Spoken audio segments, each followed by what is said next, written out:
Segunda-feira, 9 de março de 2020. Pode chegar para cá, está começando mais uma edição do Bom Dia Produtor nesta segunda-feira, que promete ser uma segunda-feira nervosa para o mercado financeiro.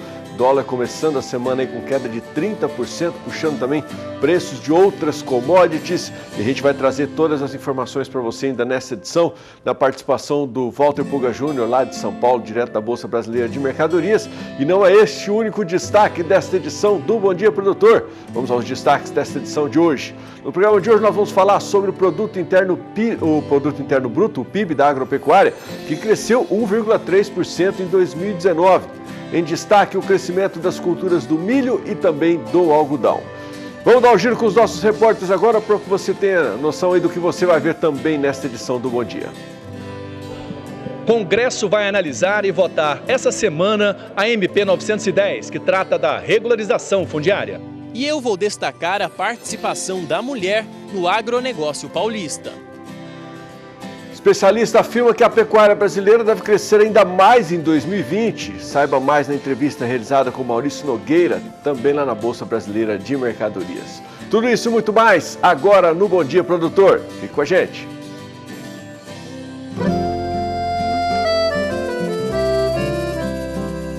Acorda que o galo já cantou e o sol já vem fazer brotar mais um novo dia. Lenha no fogão, café pra esquentar e a bicharada no quintal. Bota pra molhar, tira leite no curral. Arreia o cavalo, tem gado pra campear.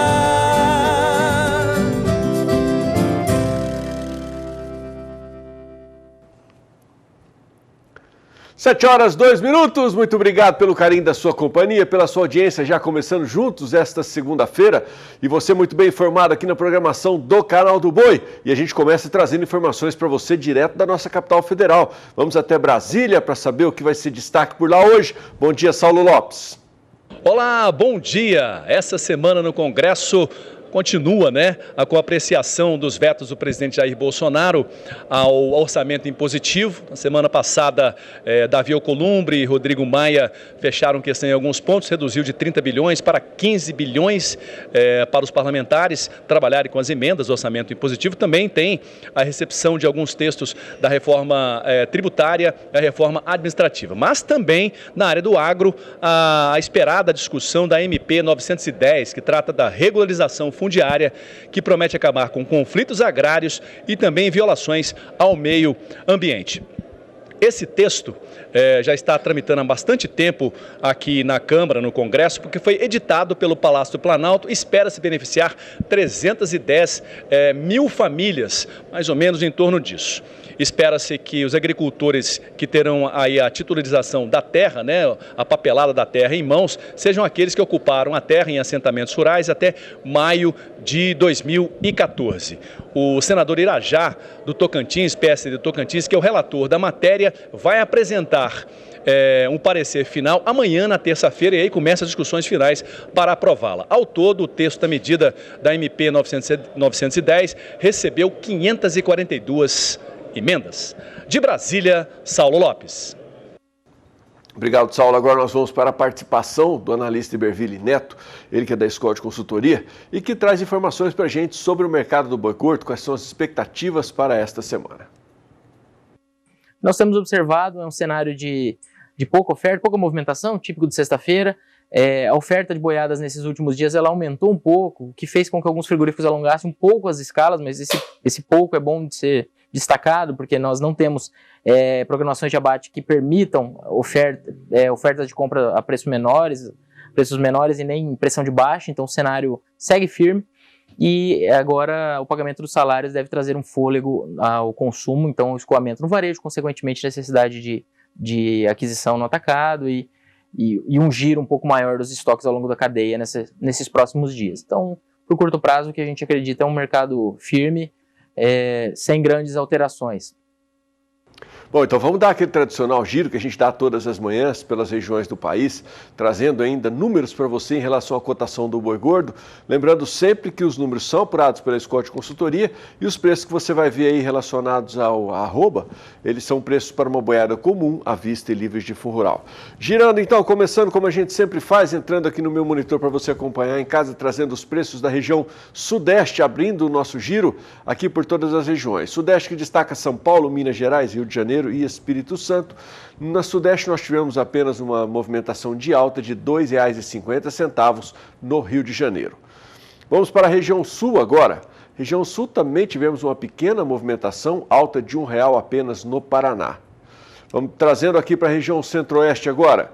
Primeira tela que destaca Goiás e Mato Grosso do Sul. Nós tivemos alta de 50 centavos no sul de Goiás e alta de R$ 1 aqui em Campo Grande, no Mato Grosso do Sul.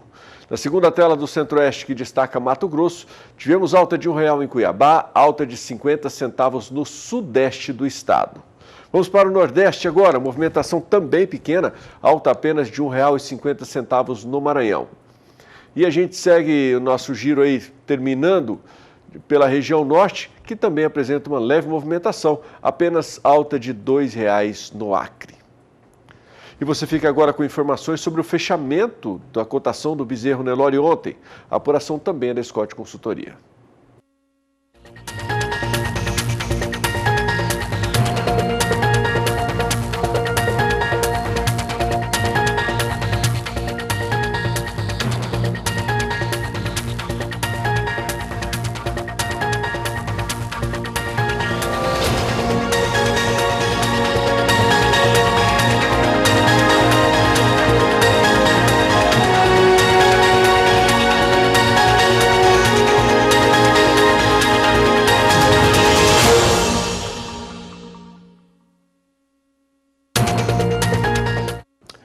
E a Emater do Rio Grande do Sul divulgou dados preliminares dos prejuízos com a estiagem na safra de verão.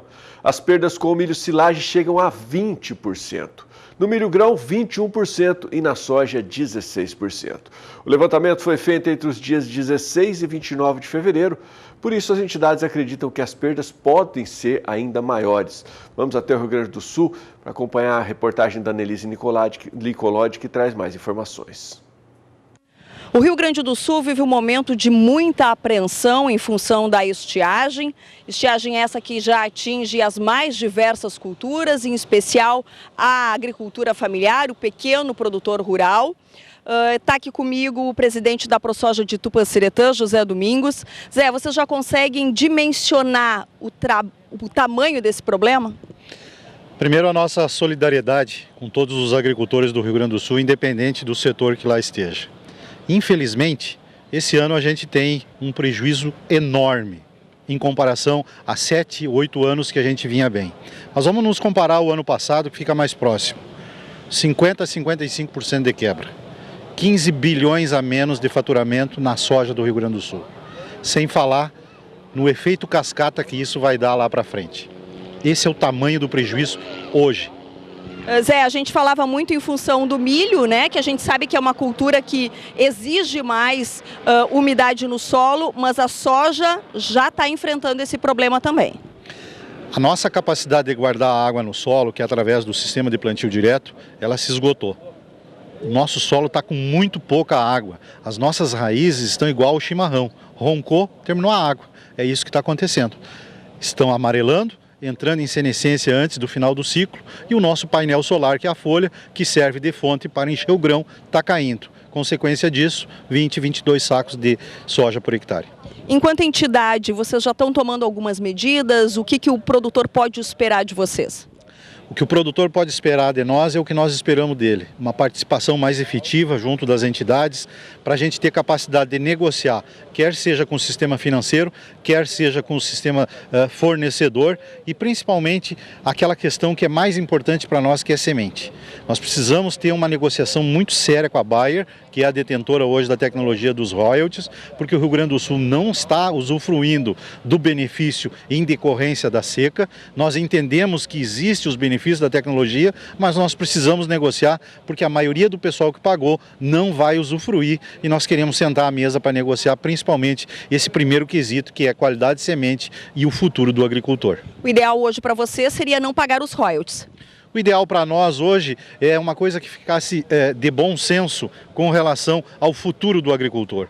O agricultor hoje ele não vai ter produtividade para entregar e vai ter muita dificuldade para pagar 7,5 ou usufruir o royalty que ele pagou.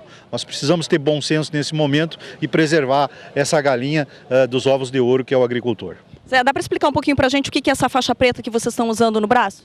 A gente já usou tanta coisa nesse país. E como ator principal é o agricultor, esse aqui é um símbolo principalmente de solidariedade, de luto por esse momento triste que a agricultura passa em todos os setores, milho, soja, trigo, arroz, apicultor, pequeno produtor, quem quer que seja, onde ele não está usufruindo o seu grande labor, o benefício do seu grande labor, que é uma colheita proveitosa. Então a nossa solidariedade e um sentimento de tristeza pelos resultados que temos no campo. Obrigado, Zé Domingos, presidente da ProSoja de Tupanciretã, município do Rio Grande do Sul, aliás, que mais produz soja no estado, e as perspectivas não são boas porque a gente não tem previsão de chuva para os próximos dias.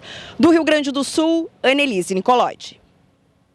A gente segue falando ainda de problemas climáticos, né? E com os problemas climáticos cada vez mais comuns em várias regiões, o produtor deve ficar atento aos períodos de plantio da sua região. Nós vamos acompanhar o manejo de uma propriedade no norte do Paraná, onde o produtor colhe a soja e planta no mesmo dia o milho consorciado com a braquiária. Não se pode perder tempo, colhe-se a soja e já se planta o milho. Isto para obedecer o calendário agrícola da região, como nos explica Romeu Gair, engenheiro agrônomo da Emater. Aqui no verão planta soja, né, que está hoje colhendo, e no inverno é feito o plantio do milho safrinha consorciado com a braquiária. Quais são os benefícios desse consórcio milho com braquiária? A braquiária, ela aumenta principalmente a matéria orgânica, né, que depois vai ficar em cima no plantio direto da soja. Além do que ela recicla nutrientes que vão ficar em profundidades maiores e que são trazidos para a superfície para aproveitamento da soja. E nesse caso aqui já é o 5º ano que está sendo feito essa rotação. E como é que estão as produtividades? Hoje a gente está com uma estimativa aqui de colher 160 sacas de soja por alqueire. O manejo integrado de pragas e doenças, através do monitoramento dos níveis de infestação, tem reduzido a necessidade de aplicações de controle na lavoura. Aqui nessa área, então, além de ser feito esse consorciamento entre o milho safrinha com a braquiária e a soja, é feito também o acompanhamento de pragas e doenças, né? Reduzindo com isso o uso de inseticidas e de fungicidas. Vocês utilizam conceitos do MIP? Isso. Só é feito a aplicação de inseticida caso a praga atinja o nível de dano econômico. Então aqui nós temos uma lavoura de soja sem ser BT. Então é uma soja que a lagarta ataca, nós não tivemos nenhuma aplicação para a lagarta, por quê? Porque não atingiu o nível de dano econômico da lagarta. Só foi feita uma aplicação para percevejo, por quê? Porque atingiu o nível de dois percevejos por metro de soja. A janela de plantio da cultura de inverno é bastante apertada e depende das condições climáticas e do calendário agrícola da região. Essa é a janela que a gente estava dizendo anteriormente, é uma janela extremamente apertada, então o produtor já colhendo, já aproveita e já faz o plantio. Para que se plante a safrinha dentro do prazo recomendado. Que no caso do Paraná, aqui de Londrina, o plantio da milho com braquiária tem que ser feito até o dia 10 de março. Ok, Romeu, obrigado pelas informações. De Londrina, no Paraná, Mauro Andrade. Hoje chegou a hora de falar do Briquifeno, um volumoso que ajuda na produtividade do gado e ainda combate doenças. Nós vamos ver agora alguns casos de sucesso na reportagem do Vinícius Souza, com imagens do cinegrafista Auro Sávio. O Briquefeno é um produto que substitui silagens de milho, bagaço de cana e outros volumosos. A técnica consiste na prensagem de forrageiras como a braquiara.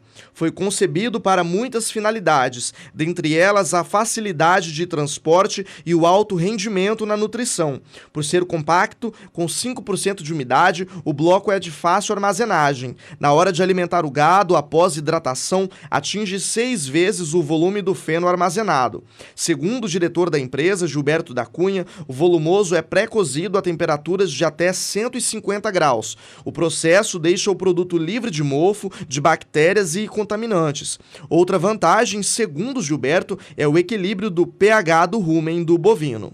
Como é um volumoso, da agora para frente, né, nós estamos entrando em junho, né, a pastagem vai perdendo aquilo que eu te falei, já vai perdendo digestibilidade, o clima mais frio, o vento vai secando o pasto. Então a gente faz esse complemento, a gente traz o pasto para o coxo, e o pasto dessa forma, digestiva, palatável. Então isso vai evitar que o gado consuma, e a gente fala rapar o pasto, né? Deixar ele comendo talo, um pasto não tão bom, de baixa digestibilidade, que vai até emagrecer o gado não vai conseguir retirar os nutrientes necessários desse pasto, porque ele já não está tão digestivo. Aí a gente traz esse produto, coloca no coxo, com proteinado, ração, qualquer coisa que a pessoa tiver para suplementar o gado, pronto, está resolvido. Aí aumenta muito a capacidade de gado, de suporte de gado por área. Você comentou ontem aquela questão de sobrar o pasto, né? Explica isso para a gente um pouquinho.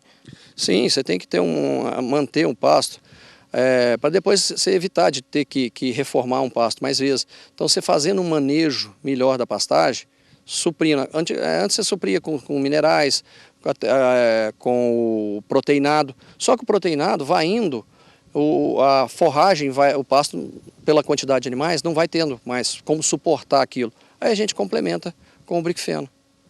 O produto é garantia de coxo limpo. Se servido a seco, começa a reagir com a saliva do animal, tornando-o palatável. E quando umedecido antes de servir, exala um cheiro que atrai o rebanho. Isso explica a satisfação do Cláudio, um pequeno produtor do Triângulo Mineiro que atesta os resultados do Briquefeno. O aproveitamento de um produto que era descartado, às vezes até queimado para poder desocupar espaço e agora transformado num alimento de excelente qualidade, de grande aceitação, palatabilidade, digestibilidade pelos animais, isso é uma coisa fantástica. Uma das vantagens do produto é que ele é de fácil armazenagem e também pode ser aplicado de maneira muito simples, já que é um produto seco. Além de ser extremamente palatável, ele influencia na digestibilidade do animal, potencializando a absorção de nutrientes. Isso tem resultado direto na produção e no desenvolvimento do gado. Desenvolvimento que faltou para este animal da fazenda do Cláudio. Foi aí que o encarregado, o Rodrigo, começou a alimentar o bovino com o Briquefeno. Ele chegou aqui numa situação bem difícil, um boi magro, veio lá do meio da boiada, ele estava bem sentido, aí trouxemos ele para a porta, começou o tratamento, pondo o produto, ele tá desenvolvendo demais, você vê, o boi hoje é outra coisa, né? Ajudou demais. Já em Tupaciguara, também no Triângulo Mineiro, na fazenda do Fábio, o problema foi com a alimentação do rebanho, que teve intoxicação alimentar. Houve um surto de diarreia, mas apenas 3 dias fazendo uso do produto, houve melhora no confinamento. Não só como você vai ter uma lucratividade maior, que o gado não estando com diarreia, não estando com qualquer outro problema, você está tendo lucro, você vai aumentar os seus lucros. E outra é o financeiro, né? Financeiramente também o preço dele é muito bom, muito acessível, que você vai misturar ele com os outros produtos, que vai baixar bastante a dieta do seu gado. Resultado comprovado. Bom, é 7h18, está chegando por aqui o nosso primeiro intervalo comercial, hora de você conhecer algumas empresas que são parceiras aqui do Sistema Brasileiro do Agronegócio e suas tecnologias, e hora de abrir as janelas para a sua participação também. Lembro sempre que estamos ao vivo também pelo nosso portal sba1.com, pela página do Canal do Boi no Facebook e também pelo nosso aplicativo SBA Play. E você pode participar por qualquer uma dessas plataformas, inclusive pelo WhatsApp que está aí na sua tela, 998631001. No próximo bloco, nós vamos falar sobre o Produto Interno Bruto, PIB da agropecuária, que cresceu 1,3% em 2019. Em destaque, o crescimento das culturas do milho e do algodão. E eu vou para o intervalo e deixo você com a previsão do tempo para algumas cidades da região centro-oeste do país. Volto já.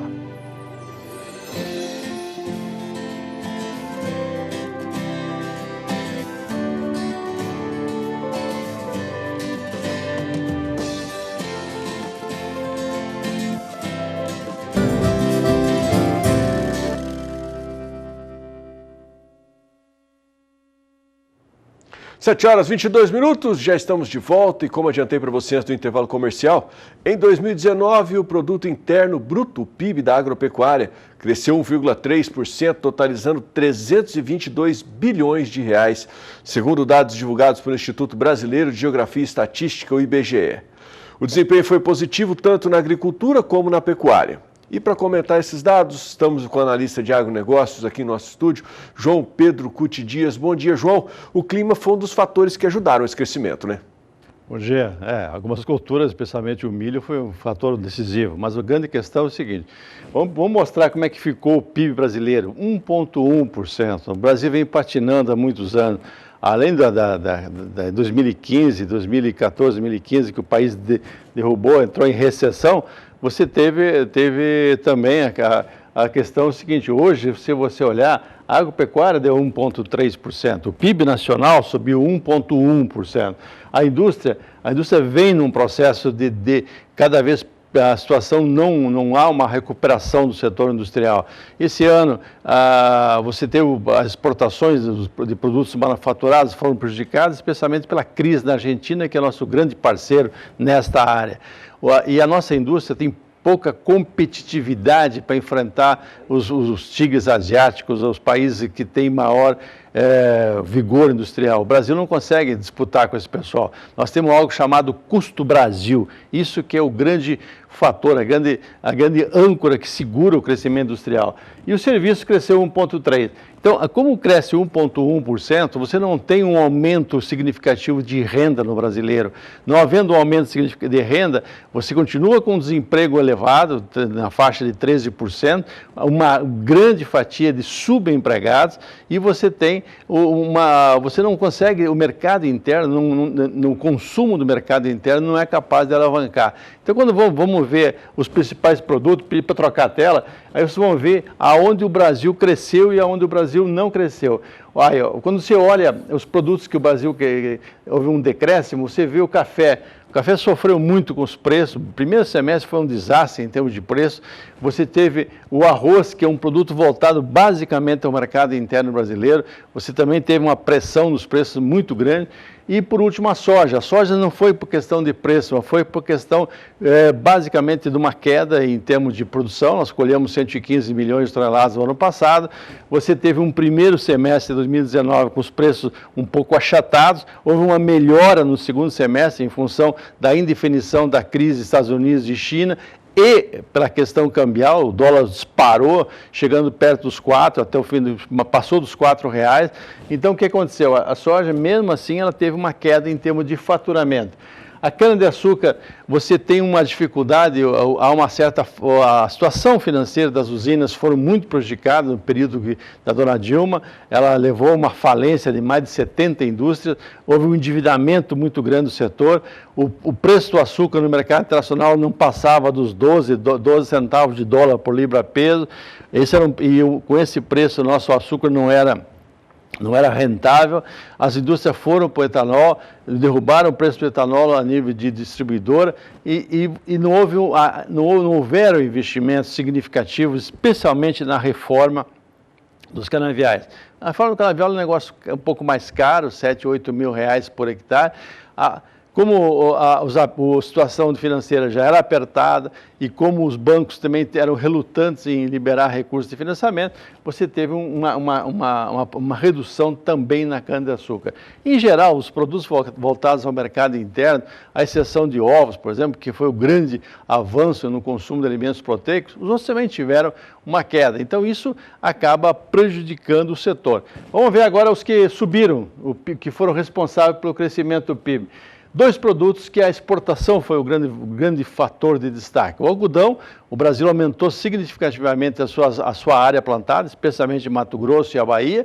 Você teve um aumento, o preço era muito bom, houveram fechamentos de preço no mercado futuro a um preço bastante razoável. O algodão foi muito beneficiado por uma situação externa favorável. A guerra comercial entre China e Estados Unidos tarifou o algodão americano, o Brasil teve o espaço. Nosso algodão é um algodão de qualidade, hoje nós disputamos qualidade, não é só quantidade, mas disputamos qualidade. Você tem um setor agrícola extremamente eficiente e com altos graus de investimentos. Uma colhedeira de algodão hoje custa mais de $1 milhão, ou seja, você teve investimentos pesados em tecnologia, em produtividade, isso tudo deu uma safra cheia, preço bom. Foi uma festa para o pessoal de algodão. O pessoal de algodão vai lembrar com saudade desses períodos aí. A segunda questão foi o milho. Nós vimos o primeiro semestre com uma safra de 25, 26 milhões, colhemos mais de 70 milhões no segundo semestre, chegando próximo a 100 milhões de toneladas. Foi um recorde em termos de produção. No começo você tinha um temor, e aí, onde vai esse milho? Será que nós vamos conseguir exportar? E o Brasil conseguiu, pela qualidade do nosso grão, especialmente o colhido na segunda safra, você tem um mercado internacional ávido por um milho de qualidade. Países que são chatos para comprar, tipo o Japão, por exemplo, compra do Brasil, dá prioridade ao milho brasileiro. Então nós conseguimos vender, chegamos a uma exportação de quase 43 milhões de toneladas, mais o consumo interno zerou o estoque. Hoje o milho está com os preços nominais, os mais altos que já aconteceram no acompanhamento de preços do mercado interno brasileiro. Então o milho você teve dois fatores. Um fator, a produção, foi excepcional, outro fator, três fatores. O outro foi a exportação, que atingiu números que ninguém esperava. Nós falamos em 30 milhões de toneladas, chegamos a 43. E terceiro, você teve o mercado, no segundo semestre, com a medida que as exportações foram avançando, o preço do mercado interno subiu e fez com que o milho ocupasse um papel preponderante no avanço do faturamento do setor agropecuário brasileiro. Laranja sofreu muito com os problemas de doença, green, etc. Hoje há um processo de recuperação. O consumo de suco no Brasil está aumentando, as exportações em algum momento subiram também, melhoraram. E com esse câmbio de 4,60, acima de 4,50, todos esses produtos nossos hoje, nesse momento, acabam sendo beneficiados. Então, pela questão cambial. Feijão subiu um pouquinho, 2,2, você teve um preço, ele oscilou muito, você teve preço de carioquinha de 4 a 8 reais, de 4 a 7 reais, dependendo do momento. No Brasil você tem nós produzimos um feijão que é só nosso, praticamente, que é o carioca. Esse feijão não tem mercado externo nem para exportação e nem para importação, não se produz em outro local, não há hábito de consumo dele em outros locais. Então esse é um produto que quando há qualquer aumento a mais que o mercado consegue absorver, ele derruba os preços, e o inverso é verdadeiro. Qualquer momento que há uma queda numa das 3 safras, o Brasil tem 3 safras de feijão, não é uma, não, 3. Aí o que acontece com o feijão? Quando falta, o preço dispara também. E esse é um produto voltado basicamente ao mercado interno brasileiro. O feijão preto, que tem uma fatia um pouco menor, em poucos estados do Brasil tem uma preponderância para o feijão preto, que é o Rio Grande do Sul e Rio de Janeiro. O feijão preto você tem a alternativa de buscar lá fora. O feijão de carioca aqui não tem. Então o feijão também foi outro produto que subiu 2,2. O grande problema do Brasil, o PIB é tão baixo, são 2 grandes fatores. Um é o governo, que ele suga da sociedade, ele extorque da sociedade 33%, 34% de tudo aquilo que você produz na forma de impostos. E esse dinheiro vai para quê? Vai para pagar ativos, funcionários ativos, inativos e serviço da dívida. Não volta para a sociedade em serviço, não volta para a sociedade em fatores que ajudem a melhorar, a dar mais competitividade. Há outro problema também são as reformas, que esse governo entrou com força, com prestígio político e tal, mas as coisas são um pouco lentas. A reforma da Previdência ficou quase que 6, 7 meses discutindo no Congresso e, por sorte do Brasil, foi aprovada. Agora temos duas reformas que são fundamentais.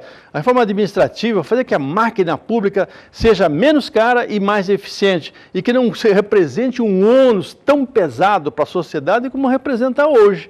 E outra, a reforma tributária. O Brasil é um país complicadíssimo em termos de questão tributária. Você não sabe, você cria um passivo oculto, você pode ter que pagar contas de tributárias do passado, que na época que você gerou aquela situação era isento. Depois o governo muda as regras, o Supremo Tribunal Federal muda os seus pensamentos, muda a legislação, você tem uma insegurança. Tudo isso resulta em quê? Em menor taxa de investimento. Menor taxa de investimento, o Brasil não consegue sair desses crescimentos que os caras chamam de PIBinho, 1,1%, 1,2% ao ano, sem contar a recessão da dona Dilma, que chegou a 3,4%, a menos, para baixo.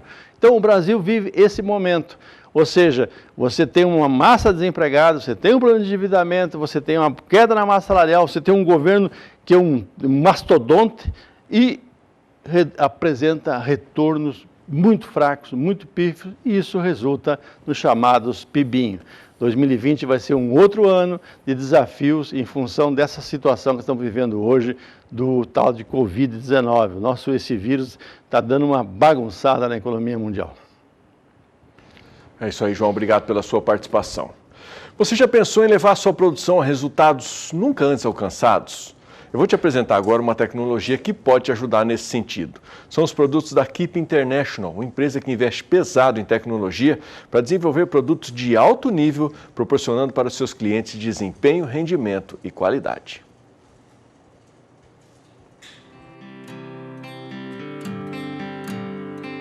Keep Pro pode ser usado em qualquer cultura na dosagem de 100 ml. Você que já trabalha com pulverizadores de alta performance, aviação agrícola ou até mesmo pulverização aérea por drone, agora tem uma tecnologia de ponta ao seu dispor em uma dosagem pequena e com eficiência máxima.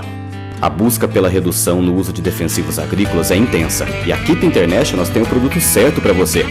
O Keep Pro não só acelera o processo da fotossíntese, como também melhora a distribuição dos produtos e forma uma película protetora em toda a sua plantação.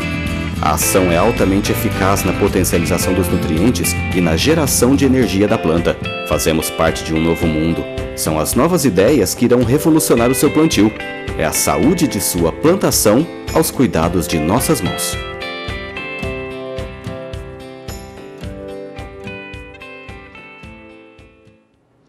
Bom, agora é hora da gente dar o pulinho até Sinop, no Mato Grosso. Vou colocar você em contato com o pessoal da Ricardo e Nicolau Leilões, porque essa semana tem coisa boa esperando por vocês. Tem mais uma edição do Boi em Pauta, né? Boi em Pauta, que já é um evento tradicionalíssimo aqui na programação do Canal do Boi e que traz sempre muita informação e grandes oportunidades de negócio, não é mesmo? Meu xará Adriano Filho, que destaca pra gente agora todas as informações. Quem será o participante dessa semana que vai ficar responsável aí pelas informações antes da batida do martelo? Bom dia. Bom dia a você, meu amigo Adriano Faleiros. Bom dia aos amigos que nos acompanham agora pelas lentes do Sistema Brasileiro do Agronegócio. É isso aí, rapaz. Nesta quarta-feira vem chegando mais um Boi em Pauta, evento que vem em sua 51ª edição. Como bem disse o Adriano Faleiros, sempre uma entrevista e logo após a gente tem o nosso leilão. A entrevista, vamos fazer o seguinte: acompanhe a gente lá nas nossas mídias sociais e você vai ficar por dentro, vai ficar sabendo mais informações de quem é o nosso entrevistado. Agora eu quero falar com você que está precisando disponibilizar os seus animais ao mercado, tem mercadoria retida aí. Faz o seguinte, mantenha contato conosco através do telefone 6635320077. Agende a filmagem dos seus animais. A nossa equipe está todinha pronta, a postos para lhe atender, para ir até a sua propriedade e fazer a filmagem com muita facilidade.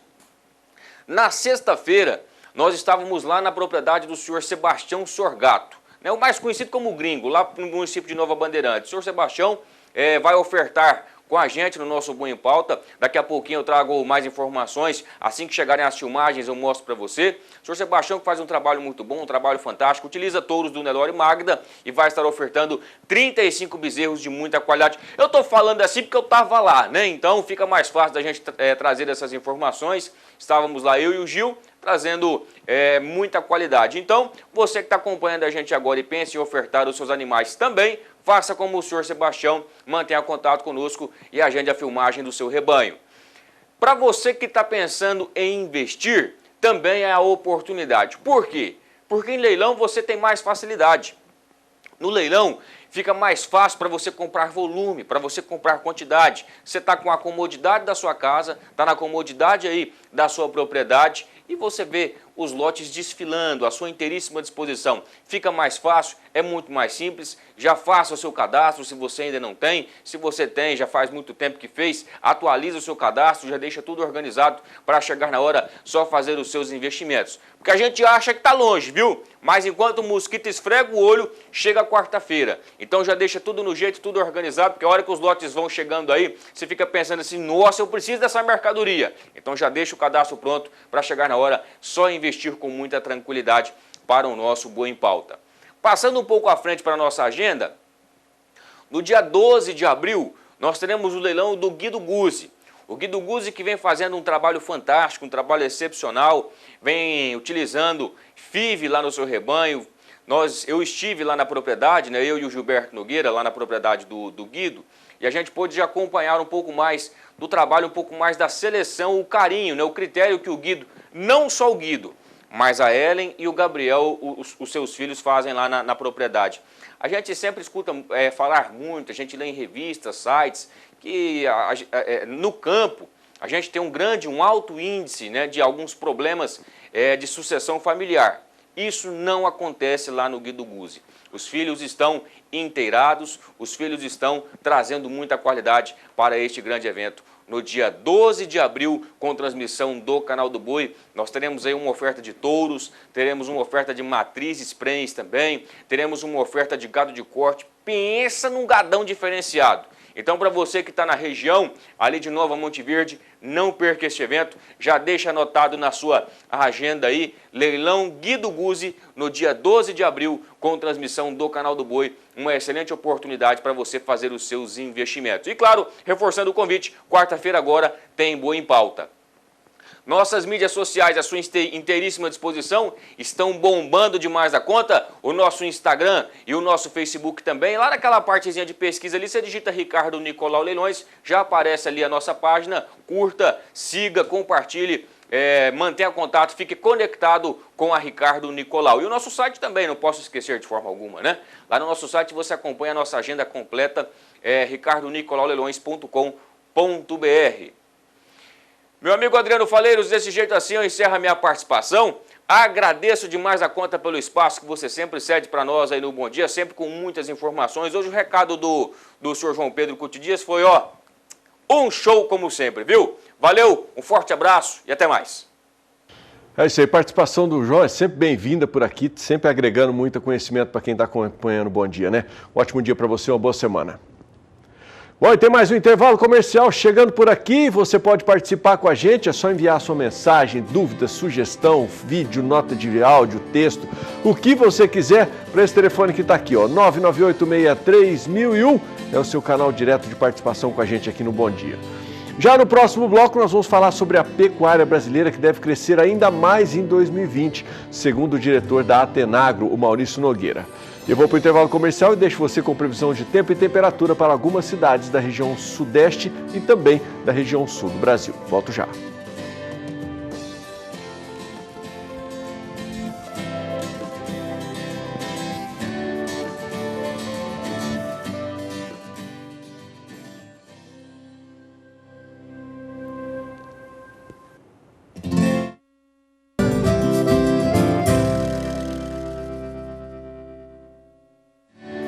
7h42, seja muito bem-vindo de volta aqui ao Bom Dia Produtor. Como adiantei antes do intervalo comercial, a pecuária vai crescer este ano no Brasil. E além das exportações, terá também suporte para esse crescimento no aumento de consumo interno da carne bovina. É o que espera o analista de mercado de boi, Maurício Nogueira, ele que é diretor da Atenagro. Maurício esteve nos estúdios do Canal do Boi na Bolsa Brasileira de Mercadorias, lá em São Paulo, e frisou para Walter Pulga Júnior que mesmo o pecuarista pequeno com tecnologia tem direito a ganhar mais. Acompanhe a entrevista. Maurício, é um prazer recebê-lo aqui mais uma vez. você frequenta muitos estúdios do Canal do Boi e dependemos aí dos seus estudos e das notícias que você sempre traz. Mas vamos comentar sobre essa perspectiva para o mercado do boi gordo no Brasil durante esse ano de 2020. A princípio, os números mostram que será um ano favorável para a bovinocultura, até para a suinocultura também. E o PIB do agronegócio deve crescer. Mas os preços, embora tenham aumentado, não são aqueles preços muito altos que nós vimos no final do ano. Qual é a perspectiva daqui para frente? Bom, Puga, sempre um prazer estar aqui, muito obrigado pelo convite, né? É esse mesmo cenário, a gente vê que o ano para as proteínas em geral tende a ser muito bom, né? A única preocupação que a gente tem aí, que afeta muito mais frango e suíno e leite, né? É a questão do custo de produção, milho, farelos e assim por diante. No boi, isso tem um impacto também, mas impacta bem menos na proporção toda do ciclo de produção. Mesmo os animais confinados, né? A gente tem aí um confinamento crescente no Brasil, mas 4, 5% só do total de arroba produzida passou pelo confinamento, né? O restante do animal todo foi feito a pasto. Então nós temos uma perspectiva boa, né? A oferta vai estar equilibrada, né? Não vai ser suficiente para atender a demanda crescente, tanto externa como interna. E na questão interna, do consumo interno, tem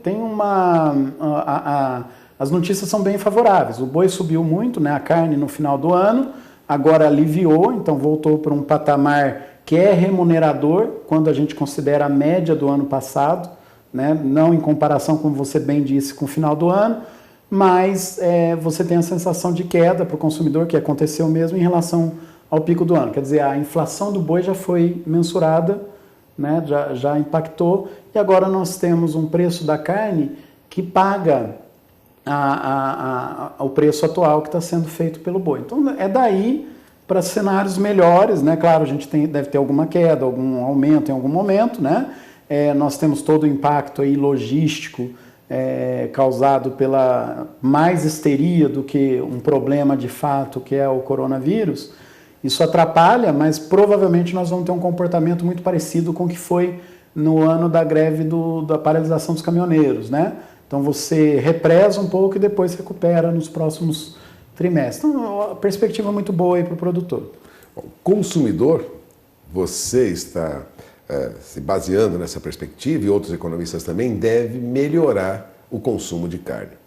Mas, independente disso, nós temos um aumento muito acentuado, e você também lembrou, dos custos de produção. Seja de insumos, ou seja também para quem trabalha com confinamento, bezerro subiu e subiu muito. Uhum. A relação custo-benefício, ou seja, o que sobra de uma operação este ano na bovinocultura, ainda é favorável? Ainda é favorável. Mesmo comparando com o ano passado, a gente vai ter um aumento na rentabilidade, né, de acordo com o nível de tecnologia que nós estamos falando. Então, claro, né, Puga, toda essa avaliação a gente tem que considerar os casos a caso, nível de tecnologia, gestão da propriedade. Em termos de indicador, a gente não pega a gestão, mas nós estamos vendo que ao nível de produtividade mais tecnológico vai ganhar mais. Mesmo que em porcentagem o custo suba mais do que o preço, né, que não é o que está acontecendo ainda, né, como o preço está mais alto, a margem em dinheiro ela é maior. Então são aquelas nuances que a gente tem que prestar atenção em economia, que às vezes nos confunde quando a gente faz muita análise de porcentagem. E o consumo interno vai ser favorável também. Então a gente tem uma notícia muito boa, que a elasticidade de consumo da carne aumentou. Então, em termos de sobra de dinheiro, maior parte do que ia antes, né, um estudo do CPEA, vai para consumo, aumenta, né, o consumo de carne. Isso tem a ver com o tipo de cortes que nós estamos comendo, melhoria da cadeia produtiva, tem várias razões, né? E outra coisa, que a economia está melhorando. Nós estamos numa semana que está se discutindo, estão chamando de PIBinho, né? Mas a hora que você fraciona o que aconteceu com a economia, o setor privado cresceu 2,8%, 2,7%, se não me engano, e o público caiu. Então, quem emprega, quem gera mais, quem movimenta a economia é o setor privado, que depois vai, com a produção, pagar os impostos que vai alimentar o setor público, né? Claro, é assim que funciona. Então, nós temos uma economia com, apesar do indicador principal não estar muito interessante, mas o setor privado está avançando, e a tendência é que continue em 2020 e 2021 nós vamos ter um ano de consumo melhor. Bom, nós temos aí um avanço no mercado interno, os números apontam para essa tendência, mas nós temos aí essa turbulência do mercado que, independente de coronavírus, também ocorre uma acomodação em todo o mundo, na economia como um todo. Os bancos centrais se reajustam, os países se reajustam, há uma mudança, independente do que ocorre. A pergunta é, o agronegócio brasileiro avançou? E quando eu falo avançou, é aquilo que Maurício, para quem está acostumado, defende sempre. Nós avançamos na pecuária em tecnologia? Avançamos bastante. Nós temos até, nos últimos 2 anos, uma inversão na tendência. Não é uma inversão, né? É pontual. Aumentou a área de pastagem, coisa que vem caindo nos últimos 18 anos. Só que a gente já tem um estoque de pasto em degradação, que vai entrar o ano que vem em regeneração, que vai voltar e compensar esses 2 anos. Por que isso tem a ver com tecnologia? Porque isso só é possível à medida que você aumenta o pacote tecnológico. Então, as fazendas mais dinâmicas movimentam uma parcela maior de animais e de produção, né? Quando você considera o peso do que está sendo abatido e tudo isso. E as outras de menos tecnologia, tanto maiores como menores, perdem uma proporção maior de pastagem. É um problema social, né? Não ambiental e nem econômico, né? Do ponto de vista econômico, nós estamos melhorando o desempenho das fazendas e, por incrível que pareça, Puga, mesmo considerando o aumento nos preços do final do ano passado e o preço mais alto desse ano, nós estamos ofertando cada vez mais carne mais barata para o consumidor em valores reais, quando a gente corrige a inflação, né? Então, só para você ter uma ideia, você estava falando aí do aumento do PIB, a gente tem um estudo próprio que a gente faz encomendado para a BIEC, estamos fechando. A cadeia produtiva é outra metodologia de cálculo, né? A gente envolve mais questões lá, mas a cadeia produtiva de carne bovina entre 2018 e 2019 vai ter aumentado aí cerca de 45 bilhões de reais. Ou seja, é um volume muito grande perto do que tínhamos antes. Muito grande, né? Um aumento considerável, né? Num período que a gente volta a formar estoque, quer dizer, guardar rebanho, que é aquele movimento típico do ciclo pecuário. A gente sai da baixa, né, e entra na alta. Melhorando tecnologia, lógico, haverá uma depuração no mercado e vamos lembrar desse assunto. Pecuarista que não se atualizar, que não fizer um trabalho especial de gestão, que não adotar tecnologia, estará fora do mercado daqui a alguns anos? Com certeza, ele já vem, né? Isso aí é a tecla que a gente vem batendo há alguns anos, né? Até o ano passado, dentro da Rally, mesmo antes da gente ver o que tinha acontecido com o preço, o tema era qual é o impacto da tecnologia em preços altos, na hora que aumenta o preço. Então, nós fizemos esse cálculo e levamos a campo o preço subindo. Para aquele de baixa tecnologia, ele não muda muito a realidade da fazenda, porque ele não tem quase nada para vender. E naquele de alta tecnologia que tem escala, quando o preço sobe, a margem dele aumenta consideravelmente e permite que ele tenha mais fôlego ainda para avançar mais em relação aos menores, aos mais tecnologia, menos né? despreparados. A gente acaba tendo esse hábito, né? Lembra que dentro do público do Rally, os menores produtores são os mais produtivos, em média. Né? É mesmo? Inclusive, a venda das áreas menores é muito maior do que a venda das áreas maiores. Né, dentro do público do Rally. Adota a tecnologia, rende muito mais. Com certeza. Né? Então, a concentração ela é muito mais relacionada hoje ao pacote tecnológico do que ao tamanho da área. Se a gente coloca isso em tempo, né, o que deve acontecer nos próximos anos? Uma provável mudança de terra na mão dos players que estão no mercado. Quer dizer, algo que nunca aconteceu em escala, né, para pequenos produtores, poderão voltar a crescer, como a gente viu acontecer em outros países. Né? Então, tem muito mais a ver com o aporte. Lembrando, claro, que uma fazenda de alta tecnologia é muito mais difícil de administrar e mais vulnerável a erros do que a de baixa tecnologia. Então, o cuidado aí com a gestão é fundamental.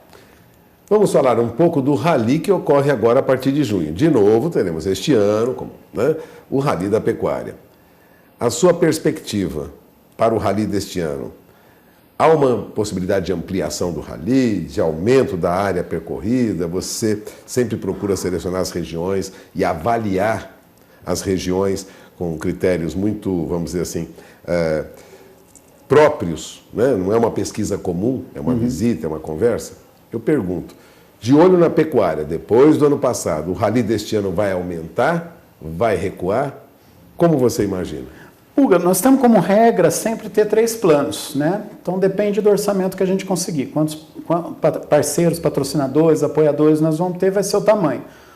Por princípio, a gente tenta não retrair o tamanho do rally. Então a gente mantém, às vezes anda uma área menor, que é o que a gente testou o ano passado e foi muito bom, porque nós aumentamos a eficiência de impacto do rally, né? Nós conseguimos atingir um público muito maior, muito mais selecionado do ponto de vista de produtor e técnico, né? Está no público. Então a gente tenta manter o plano mínimo, né? E tem um segundo e um terceiro plano que depende do orçamento. Um plano é mais focado em inteligência. Então a gente até tem um projeto que a gente está tentando viabilizar, que dependendo do número de parceiros, sendo ou não patrocinadores do rally, nós vamos levar um material educativo em relação à sustentabilidade, dados que a gente vem concluindo aí ao longo dos anos. Né? Na verdade, a nossa empresa está lançando, nesse mês, uma divisão de advocacy, né? Que é justamente, a gente tem que acompanhar esses indicadores por uma questão de economia e ver o que está errado nos estudos que estão sendo divulgados. Então, nós vamos transformar isso em negócio e a intenção é a gente fazer esse plano educativo. Então, isso é uma parte de inteligência. E outra é expandir. Então, atingir outros estados, a gente sempre quer ir até o Maranhão, até a Bahia, né, o Oeste Baiano, a gente quer aumentar a presença no Pará, chegar em Paragominas, nós queremos voltar a ter uma presença anual lá no Acre, que a gente está indo a cada 2 anos. Então, tudo isso depende do orçamento. Se a gente conseguir recursos, nós vamos fazer tudo isso. E vamos falar também do projeto que você está desenvolvendo com a Sociedade Rural Brasileira. Ainda está no nascedouro, mas qual é a intenção dessa relação Atenagro, Rally da Pecuária, com a Sociedade Rural Brasileira? Bom, nós já temos uma parceria antiga com a Sociedade Rural, né? A Sociedade sempre entra como apoiador no Rally, né? E a gente sempre tenta viabilizar uma presença maior. Já fizemos um piloto lá atrás que acabamos tomando uma decisão que não tem muito a cara do rally, é aprendizado, né? A gente quis fazer uns eventos grandes durante o rally é evento pequeno, né? Pouca gente e muitos eventos, então eu acho que esse é a cara do rally. E agora nós estamos tentando nos aproximar de novo, né? Para organizar algum pacote de conteúdo, algum pacote que a gente possa conduzir junto com a Sociedade Rural Brasileira, principalmente para manter uma ponte entre o setor urbano e o setor rural. A gente peca em comunicação pública. Então, isso aí, com qualquer um da nossa área que a gente conversa, a gente é muito mal de comunicação, não conseguimos mostrar o que a gente tem feito, né? E a gente vê a sociedade rural fazendo um plano desse, a gente lá trabalhando num plano desse, o Rally, que é uma iniciativa de alta exposição, de amplitude, que vai para o interior. Então, a gente vê como uma alternativa interessante. Estamos discutindo com eles, tentando ver se a gente tira algum projeto do papel. Agora, né? A informação é para chegar para o grande público, para esclarecer tudo, né? O grande público, o produtor e também o consumidor, quem está na cidade. O produtor e o consumidor. Né? A gente tem que elevar o nível da discussão. Então, às vezes, o produtor também ele se esbarra num tipo de informação, a gente chama de histérica, né? Não é o termo correto, é sensacionalista, né? Uhum. Tinha fugido a palavra. E aí a gente, não adianta você brigar, você tem que explicar o que é, a verdade é essa, tem isso, tem aquilo, tem cientistas trabalhando nisso há anos, né? Então vamos colocar em contato com esses cientistas, nós temos um pacote de conhecimento dentro do Brasil fantástico, em termos de pecuária, de conservação, de produtividade. Mas não chega ao grande público às vezes. Não chega, e de repente apareceu um monte de paraquedistas achando que eles estão fazendo estudos, estão reinventando a roda. Muita coisa já está pronta, né? E o pessoal, às vezes, achando que isso não está, porque não estudaram, não conversam com os pesquisadores, né? A ideia nossa, Pulga, é aproximar a pesquisa do produtor e do público, né? Então, a gente só consegue fazer isso com parcerias, né? E a gente vê uma abertura ali na sociedade rural fantástica, então sempre estamos conversando e tentando viabilizar alguma coisa nesse ponto. Bom, você acaba de ouvir Maurício Nogueira, diretor da Atenagro, né? Estruturador, coordenador do Rally da Pecuária, que já há muitos anos é feito no país e absorve dados das regiões pecuárias, com um critério bem próprio, avaliando aí avanço da tecnologia, situação de pastagem e analisa também mercado. Agradeço mais uma vez a presença do Maurício aqui conosco. Bom, uma diversidade de produtos que atendem à necessidade do pequeno, médio e até grande produtor. A Casale investe em tecnologia para auxiliar o pecuarista a ter um negócio sustentável. A gente está aqui na Casale para falar de tecnologias que ajudam o homem do campo. Eu vou conversar com o Renato Ferreira, ele que é gerente nacional de vendas da Casale. Renato, a gente sabe que 2019 foi um ano espetacular. Quais são as previsões para 2020? Já começamos com o pé direito. O que a Casale está trazendo de novos implementos agrícolas para ajudar o homem do campo? Vamos falar um pouquinho de 2019, foi um ano realmente espetacular, onde nós tivemos a abertura do mercado internacional de carnes e como de leite também, né? E a Casale teve um ano realmente muito bom, aproveitamos essa oportunidade tanto do mercado interno como do mercado externo. Hoje nós exportamos para vários países, como África do Sul e América Latina, então isso fortalece a nossa marca também lá fora. Com relação aos lançamentos, o ano passado na AgriShow nós lançamos a Vertimix, que é a 2.0, é uma máquina para pequenos produtores de leite. E é uma máquina que está tendo uma aceitação muito grande, é uma qualidade de mistura excelente, onde está trazendo uma satisfação muito boa para os nossos clientes. E 2020... nós estamos com novos lançamentos, nós temos a vertical de 5 metros cúbicos e em breve no AgriShow também teremos novos lançamentos. Isso certamente facilita muito a vida do produtor, especialmente quem trabalha com leite, que a gente sabe que é um trabalho de 365 dias por ano. Sim, facilita realmente. Hoje a atividade da pecuária de leite, ela está uma atividade mais mecanizada, isso traz para o produtor também uma segurança e uma melhor qualidade no resultado final dele, que é uma qualidade melhor do leite, né? Então, para nós é muito importante estar preocupado com esse mercado e não só com o mercado dos pequenos pecuaristas, né?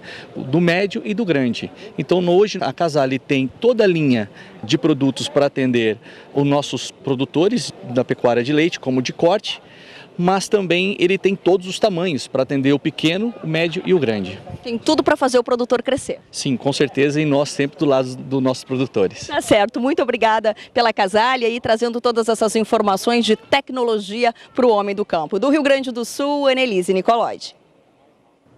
Bom, e ainda em comemoração ao Dia Internacional da Mulher, celebrado ontem, o repórter Gustavo D'Angelo preparou um material especial destacando a participação da mulher no agronegócio brasileiro. Vamos conferir.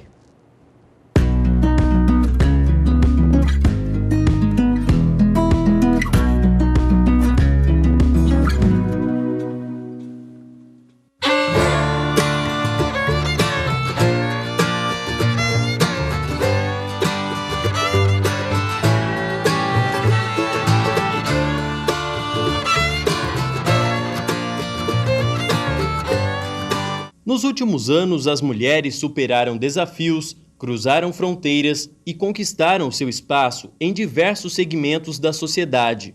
No agronegócio não é diferente. Hoje elas estão no comando de importantes empresas e entidades ligadas ao setor. A presidente da Sociedade Rural Brasileira, Teca Vendramini, e a ministra da Agricultura, Tereza Cristina, são exemplos de mulheres que representam outras milhões de produtoras brasileiras. De acordo com os últimos dados do CPEA, a atuação da mulher no agronegócio é uma realidade crescente. De 2004 a 2015, o total de mulheres trabalhando no agro aumentou 8,3%, e a participação da mulher no mercado de trabalho do agronegócio cresceu consistentemente no período, passando de 24,1% para 28%. Aqui em São Paulo, as mulheres também se destacam no campo da pesquisa. Elas são engenheiras, agrônomas, biólogas, economistas e diversas outras formações que desenvolvem pesquisas em todos os segmentos do agronegócio e que contribuem ativa e diretamente para o crescimento do setor no estado e em todo o Brasil. As mulheres ocupam 50% do corpo de pesquisadores científicos da Secretaria de Agricultura e Abastecimento do Estado de São Paulo, na Agência Paulista de Tecnologia dos Agronegócios, a APTA, que coordena os 6 institutos de pesquisa paulista da área. Há mulheres na liderança de 3 deles. Além de serem mais da metade do corpo técnico de pesquisadores da APTA, formado por 515 cientistas, as mulheres ocupam dentro da agência cargos de liderança, tanto na diretoria dos institutos quanto na assessoria técnica e direção de centros de pesquisa. No Instituto de Tecnologia de Alimentos, por exemplo, todos os 6 centros técnicos são dirigidos por mulheres. Segundo dados do Instituto de Estatística da Unesco, no mundo, apenas 28% dos pesquisadores são mulheres, que continuam subrepresentadas nos campos da ciência, tecnologia, engenharia e matemática. No campo científico, segundo a organização, elas também estão subrepresentadas nas decisões políticas tomadas no mais alto nível da pesquisa.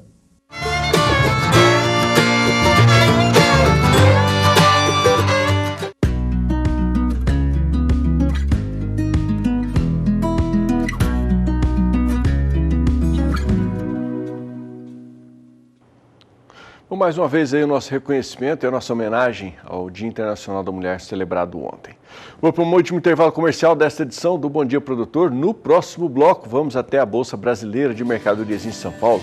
Vamos bater um papo com o Walter Puga Júnior sobre as expectativas das primeiras movimentações do mercado financeiro nessa semana, que, como já adiantei para vocês, começou tensa. Essa queda de braço entre Rússia e Arábia Saudita deve provocar aí um impacto violento nos mercados de todo o Brasil, de todo o mundo neste começo de semana, e aqui no Brasil não será diferente. Daqui a pouco o Puga traz mais informações. E você fica aí com mais previsões do tempo para algumas regiões do Brasil. Eu volto já.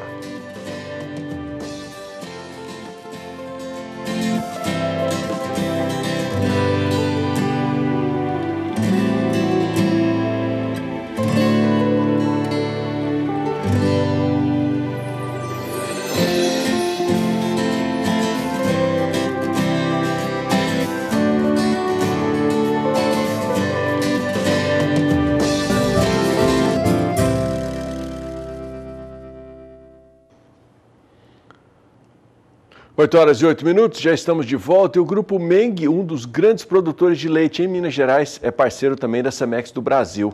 O grupo usa material genético de touros holandeses da Central na fazenda em Pouso Alegre, e é onde eu te levo agora para conferir os resultados. Quando o assunto é produção leiteira, o estado de Minas Gerais é referência nacional. E é no município mineiro de Pouso Alegre que nossa prosa vai tomando rumo. O Meng Gado Holandês está completando 30 anos de atividade. Nesse período nós vimos uma evolução muito grande na pecuária leiteira e procuramos manter o foco e acompanhar essa evolução. Uma história de sucesso baseada na utilização das melhores famílias da raça holandesa disponíveis no mercado, no controle leiteiro oficial e na classificação linear. E é por isso que a fazenda registra índices de produção elevados a excelentes conformações de animais. Hoje o rebanho se encontra com a conformação média de 85,5 de classificação e uma média de produção de 13.500 quilos por animal. Atualmente a média de produção está em 35 quilos por vaca, com uma gordura de 3,3 e uma proteína de 3,2. Célula somática se encontra em 167. Um ponto muito importante que nós consideramos é a evolução genética do rebanho. Hoje o rebanho tem aproximadamente 180 animais classificados muito bom ou excelente, de um total de 260 animais classificados. As outras restantes, completando esse número, são animais B+, ou seja, entre 80 e 84 pontos. Nesse período nós demos muita importância para o trabalho de evolução genética. E a Cemex foi um grande parceiro nisso, e a gente é cliente da Cemex há mais de 20 anos. A Cemex tem o modelo e a mentalidade que a gente considera adequada para um produtor de leite do nosso porte, que é dar foco à produção conformação e a duração dos animais. Para a Cemex Brasil, o senhor Armando é só elogios. Com atendimento exclusivo do Regional Cemex Itajubá, a propriedade tem acesso às mais modernas soluções. Nós trabalhamos com os touros Dorma, Byway, Meridia e Fortune. Esses touros, conforme o depoimento do senhor Armando, encaixam muito bem na filosofia da fazenda, em trabalhar com vacas altamente produtivas, com ótimas conformações e principalmente longevidade desses animais. Assim, com um trabalho focado e bem planejado, a Meng Gado Holandês se tornou uma receita de sucesso. Nossa equipe de técnicos localizados do norte ao sul do país garantem soluções completas ao seu negócio. Bom, o canal do Boi Fazendas apresenta para você mais um grande negócio, principalmente para você que é investidor. É a oportunidade de aquisição de uma área retroportuária em Garuva, Santa Catarina. Uma área que está situada em um ponto estratégico, com capacidade de atender até 5 portos no raio de apenas 90 quilômetros. A área está pronta para ser edificada, com autorizações e licenças liberadas e atualizadas. E ainda tem possibilidade de receber incentivos fiscais e municipais. Confira mais detalhes na reportagem do Vinícius Souza.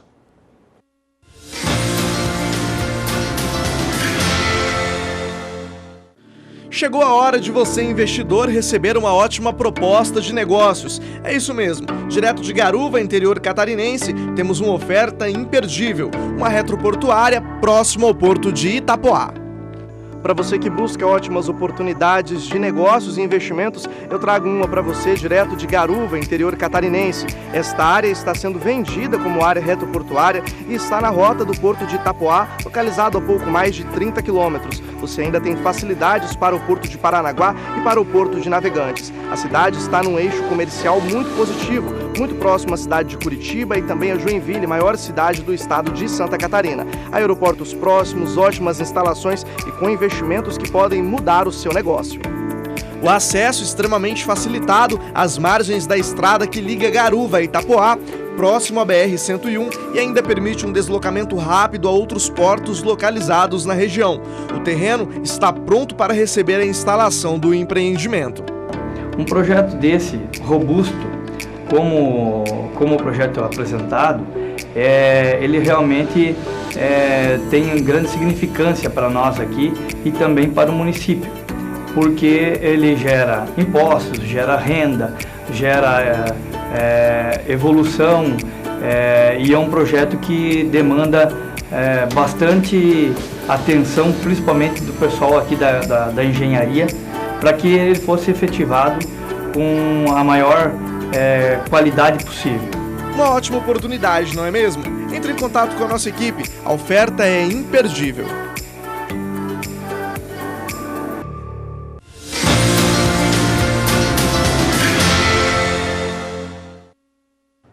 Bom, lembra você que tem outros vídeos sobre essa área retroportuária para você conhecer mais informações, também acessando o nosso portal sba1.com/fazendas. Quando o bezerro nasce, vários são os cuidados necessários com os animais. O piquete maternidade é o local indicado para o nascimento dos bezerros. E a repórter Kylie Rodrigues preparou uma reportagem especial sobre este assunto que você acompanha agora no quadro Tecnologia e Produção.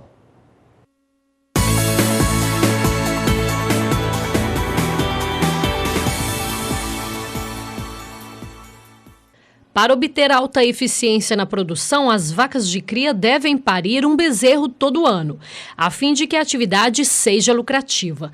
Entretanto, não basta que a vaca faça nascer um bezerro por ano, é necessário que o mesmo sobreviva. O custo de uma vaca cujo bezerro morreu é bastante superior ao daquela que não concebeu, uma vez que a vaca ingere maior quantidade de alimento e muitas das vezes lhes são dedicados os melhores pastos. 2 pontos são primordiais já nas primeiras horas de vida dos bezerros. Esses animais devem mamar o colostro das suas mães imediatamente após o nascimento ou nas primeiras horas, que é justamente no momento em que o intestino desses animais está mais permeável para a absorção dos anticorpos que vêm do colostro das suas mães. E logo em seguida, a preparação do umbigo dos animais, que é o que nós chamamos de cura de umbigo, porque é a principal entrada de bactérias e outros agentes patogênicos que podem inclusive levar o animal à morte. É necessário que o tratador faça uma inspeção diária dos animais. O umbigo dos bezerros deve ser tratado até que seque totalmente. A prática evita a entrada de miíses, a conhecida bicheira. Para o bezerro é indicado fazer alguma vacina? Em algumas situações é recomendado que seja aplicada uma dose de um vermífugo de amplo espectro, mas isso em situações muito específicas, onde não seja possível um cuidado mais rigoroso em cima do animal, senão isso não é necessário. Ainda salientando sobre a importância do colostro, a pesquisadora alerta que caso aconteça algum imprevisto, como por exemplo a morte da mãe, é preciso que a fazenda tenha um banco de colostro de outras vacas. A imunidade do bezerro vem deste primeiro leite. De Campo Grande, Kaile Rodrigues. Hora da gente falar sobre o mercado agora, as cotações do petróleo desabaram nessa madrugada no mercado internacional. Aliás, foi a maior queda num só dia desde 1991, quando ocorreu a Guerra do Golfo. Nós vamos agora até São Paulo, vamos conversar com Walter Puga Júnior para saber o que provocou essa forte queda nas cotações do petróleo. Puga, bom dia.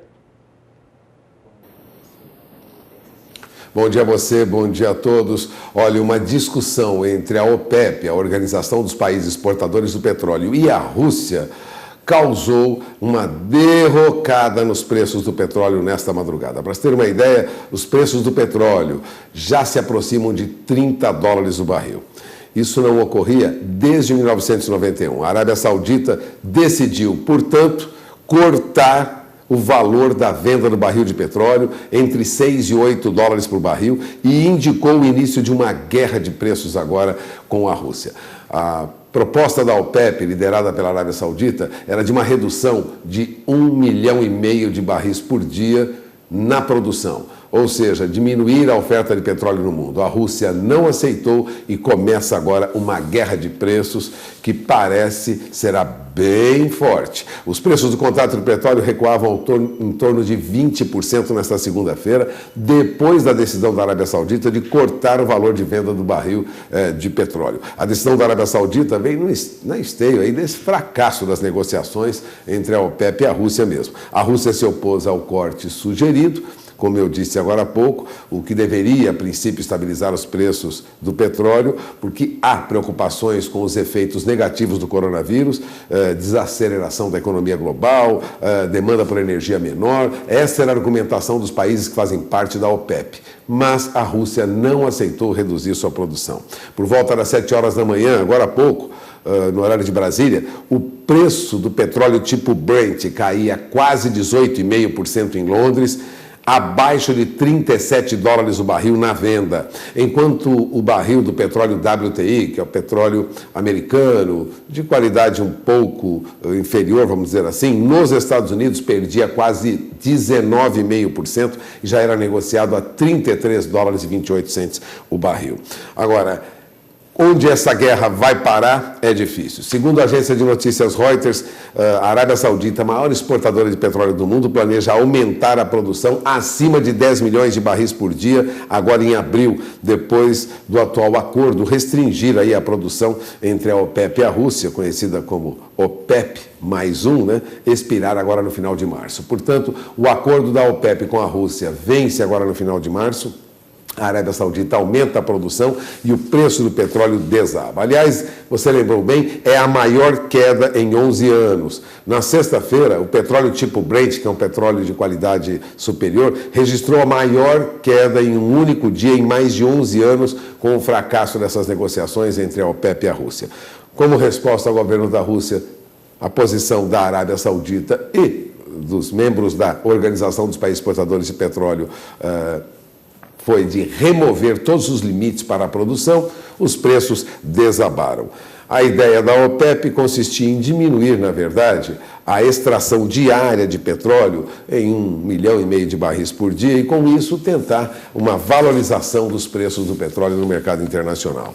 Agora, o que isso impacta no Brasil? Já há expectativas de que nós tenhamos, no caso da Petrobras, reduzir o preço da gasolina e do diesel, ocorrer uma inviabilidade para o etanol. O etanol, diante de um preço mais alto da gasolina, tem obtido espaço muito grande no mercado. Nossas safras alcooleiras, né, são alcooleiras, a maior parte da cana tem sido destinada à produção de etanol. Isso pode acabar com com esse benefício que as usinas têm recebido nos últimos anos. Desde a greve dos caminhoneiros, vale lembrar a CID, aquela taxa que incide sobre o diesel, está zerada, né? Na gasolina, a cobrança é de apenas 10 centavos por litro, mas o governo pode optar por aumentar, né, essa taxação sobre a gasolina para compensar, de certo modo, o que perderia o etanol caso a gasolina baixasse muito. Já há expectativa de que nós teremos aí problemas daqui para frente de ajuste nos preços em função da queda do preço do petróleo.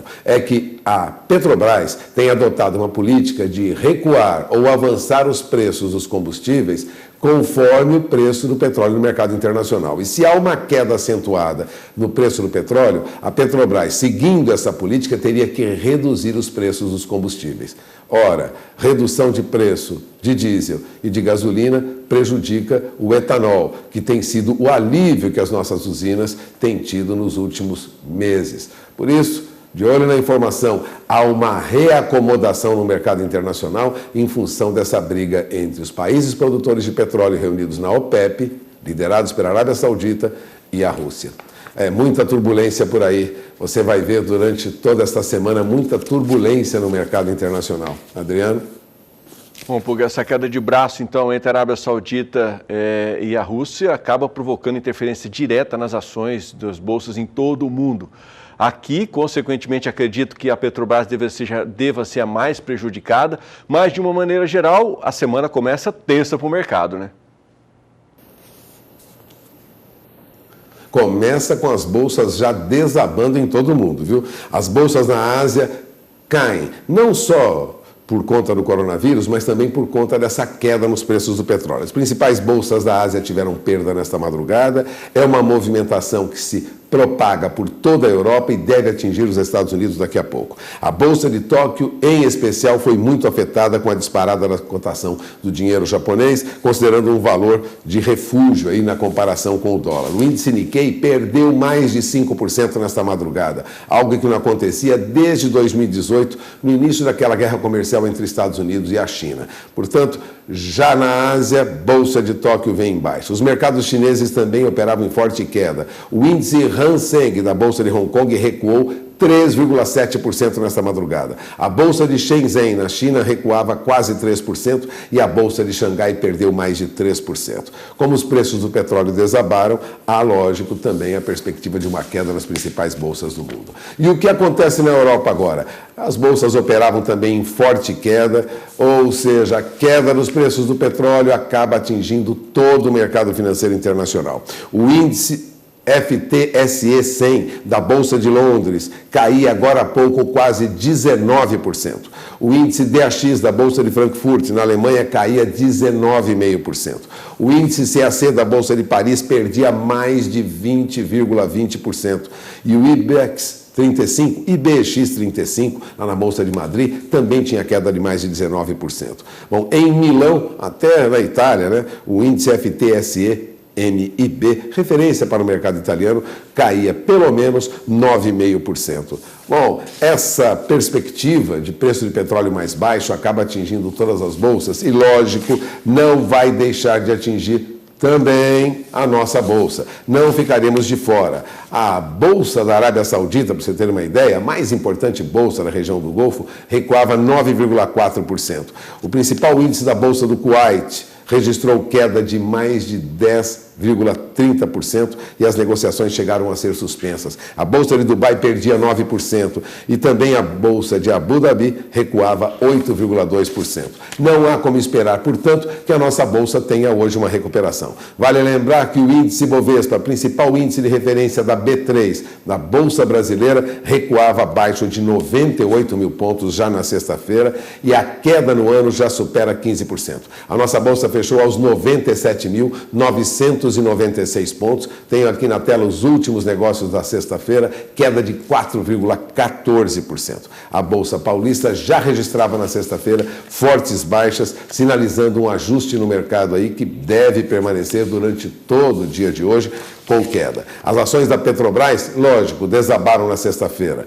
9,73% de queda na esteira aí desse tombo do petróleo no exterior, onde na sexta-feira o petróleo já fechava com queda de quase 9,5%. Com essa baixa nesta madrugada de mais de 20%, perspectiva não é boa para a nossa Bolsa. Há estimativas de que nós tenhamos mais uma baixa acentuada hoje, a julgar pelo que ocorre fora do Brasil. Agora, vale lembrar que a nossa Bolsa tem mudança de horário, ela fecha agora 1 hora mais cedo, a partir desta segunda-feira. O pregão começa daqui a pouco para a nossa Bolsa, às 10 horas da manhã, e termina às 17 horas. Teremos uma negociação entre 17h30 e 18 horas, que é o chamado after hours, né? Depois do fechamento. Enquanto a nossa Bolsa recua, o que acontece com o dólar? O dólar continua firme. Perdeu na sexta-feira, mas fechou a semana com alta de quase 13,5%, apesar da atuação do Banco Central. A ação do Banco Central impediu que o dólar disparasse, mas não controlou uma alta consistente, firme, do dólar na semana passada. O dólar fechou a R$ 4,63 na sexta-feira, uma queda de 0,35%, com a atuação do Banco Central despejando dinheiro no mercado. Não há expectativa de que o dólar volte a ceder diante desse quadro no mundo, onde as bolsas caem muito, há uma queda nos preços internacionais do petróleo e a perspectiva de baixa em ações, principalmente da Petrobras, o que deve puxar o nosso índice para baixo. A busca por recursos para sair do país continua forte. Portanto, saída de dólares do país já passa de 44 bilhões de dólares apenas neste ano, mais ou menos o que ocorreu em todo o ano passado. Nós já tivemos muita retirada de recursos do país, já passavam no final do ano de 44 bilhões de dólares e essa saída continua constante. Há uma fuga de dólares do Brasil para outras regiões do mundo e isso deve ocorrer. Portanto, o dólar tende a um movimento de alta também hoje. A expectativa é de que mantenha, com a atuação do Banco Central, pelo menos, sim alta, uma alta razoável, uma alta suportável. Porque pode ocorrer, sem o Banco Central, uma disparada na cotação do dólar, que traria aí uma necessidade de ajuste acentuado na nossa economia, no programa das empresas, no planejamento das empresas brasileiras. De olho na informação, porque o dólar em alta pode ajudar exportador, mas pode trazer muitos problemas para quem precisa de insumos para produzir no Brasil. Adriano? Ok, Puga, obrigado pela sua participação, uma ótima semana para você. Bom, lembra você que para você ficar sempre atualizado sobre as informações do mercado financeiro, é só ficar ligado aqui na programação do Canal do Boi. Logo mais, 12h10, Fabiano Reis abre o Agricultura BR já com a participação do Puga e como ele mesmo sinalizou, já a partir das 10 horas com tudo operando, você vai ter informações aí fresquinhas a respeito da interferência dessa queda de braço entre Rússia e Arábia Saudita, trazendo essa derrocada no petróleo hoje. Você vai ver toda a influência disso na Bolsa e também no dólar, com tudo operando logo mais a partir do 12h10.